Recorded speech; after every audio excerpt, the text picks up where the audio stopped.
Olá, alunos! Estamos de volta aqui com a resolução de mais uma questão de informática para concursos. Como sempre, acompanhe a leitura da questão.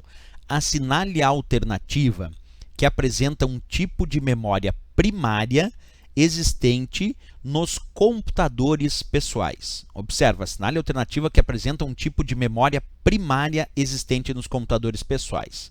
Pessoal, aqui não tem erro.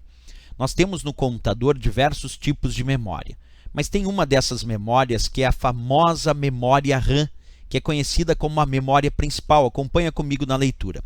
O termo RAM, RAM, significa memória de acesso aleatório, vem de Random Access Memory, é a memória de acesso aleatório. Isso porque quando o sistema acessa dados na memória RAM, ele vai direto a uma posição de memória, isto é, aleatoriamente, sem precisar passar uma sequência de posições até chegar naquele ponto. Por isso a memória RAM, ela é chamada de memória de acesso aleatório, porque é a sigla dela, Random Access Memory, traduzindo, é memória de acesso aleatório. Mas isso é pouco conhecido em relação às provas de concurso. O mais importante em relação à memória RAM, que tu deve lembrar na tua prova, é o que essa questão pediu e que confunde um pouco. Observa, ela é chamada memória principal do computador ou memória primária.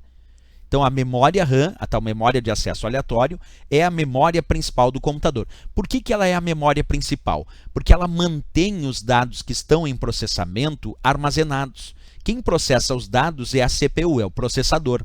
E a memória principal é a responsável por manter os dados que estão sendo processados, que estão em processamento.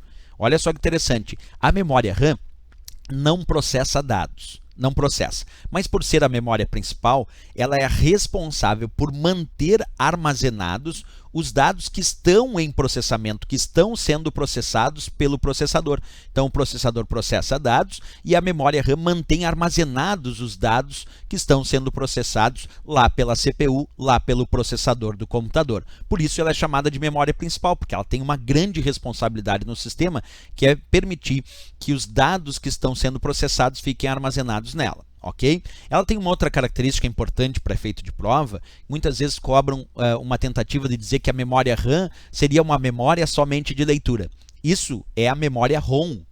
ROM, a memória ROM é que é a memória somente de leitura. A memória RAM é uma memória de leitura e escrita, quer dizer, ela aceita gravação de dados e posterior leitura desses dados. Então, ela é diferente da ROM porque ela é de leitura e escrita.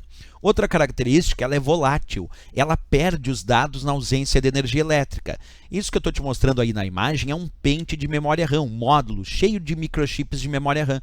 E se acabar o fornecimento de energia elétrica, isto é, se o teu computador for desligado, todo o conteúdo da memória RAM será apagado, porque a memória RAM é volátil, ela perde os dados na ausência de energia elétrica. Isso é muito importante em relação às provas. Então, se a gente for buscar a resposta dessa questão, até era bem simples, assinale a alternativa que apresenta um tipo de memória primária existente nos computadores pessoais. E a memória primária dentre o que ele apresentou ali é a memória principal. Então, a única resposta possível, de fato, é a letra C de Canadá, RAM. A memória principal do computador, sem dúvida nenhuma. Ok, pessoal? Se gostou do nosso vídeo, não esquece, marca gostei e também se inscreve no nosso canal. Até o próximo vídeo. Bons estudos!